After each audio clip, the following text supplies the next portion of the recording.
Après 8 ans de mariage sans héritier, la reine de France émet le désir de se voir confier une parcelle des reliques de sa sainte patronne, conservée dans la cathédrale d'Apt. Le 9 mai 1623, elle sollicite auprès des consuls d'Apt l'autorisation de disposer d'une partie des reliques de Sainte-Anne. Mais obtenir des reliques n'est pas si simple, même pour la reine de France.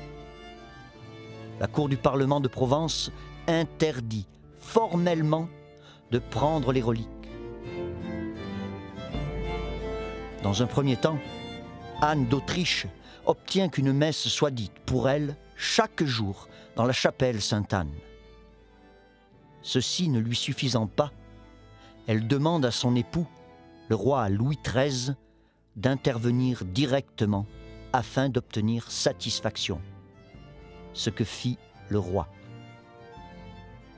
Honoré d'Agoult, conseiller du roi à la cour du Parlement de Provence, a dressé un procès-verbal des événements, nous relatant avec précision cet épisode. Le 12 août 1623, le roi rédige des lettres patentes par lesquelles il enjoint à la cour du Parlement de Provence de consentir à faire parvenir à la reine une petite portion des reliques de Sainte-Anne. La cour s'exécute immédiatement.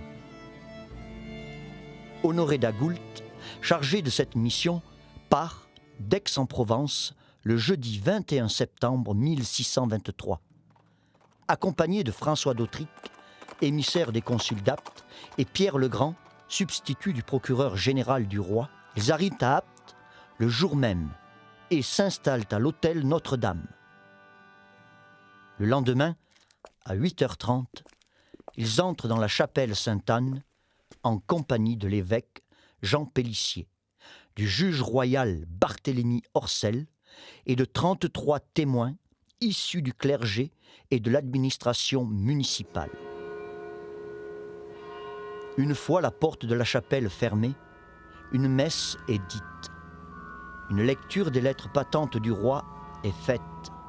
Et après une discussion sur les devoirs respectifs des consuls et des chanoines en matière de conservation des reliques, la châsse renfermant les précieux restes de Sainte-Anne est ouverte.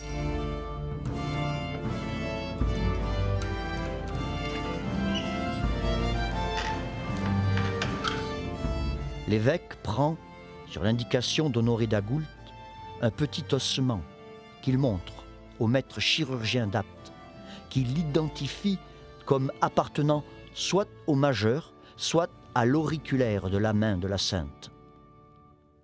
Le fragment de relique est alors placé dans une boîte pour être porté en main propre à la reine par une délégation conduite par François d'Autriche de Vintimille. Quelque temps plus tard, le 10 novembre 1623, la reine écrit au consul d'Apt. Messieurs,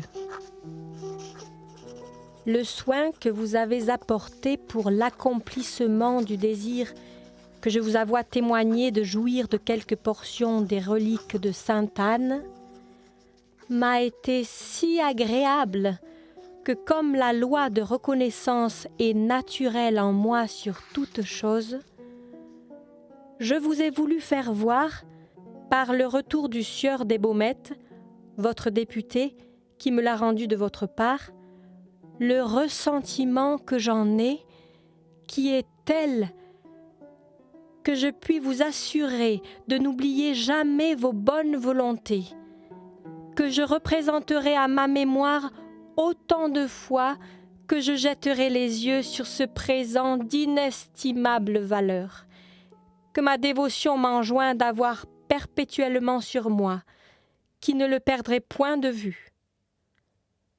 Et s'il se présente quelque occasion de vous gratifier, je m'y emploierai d'aussi bon cœur que je prie Dieu qu'il vous ait, messieurs, en sa sainte garde.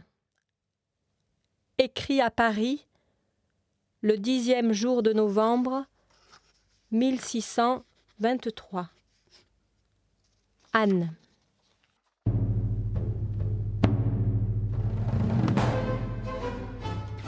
Le 5 septembre 1638, 15 ans après cet épisode, Louis Dieudonné, futur Louis XIV, voit le jour à Saint-Germain-en-Laye.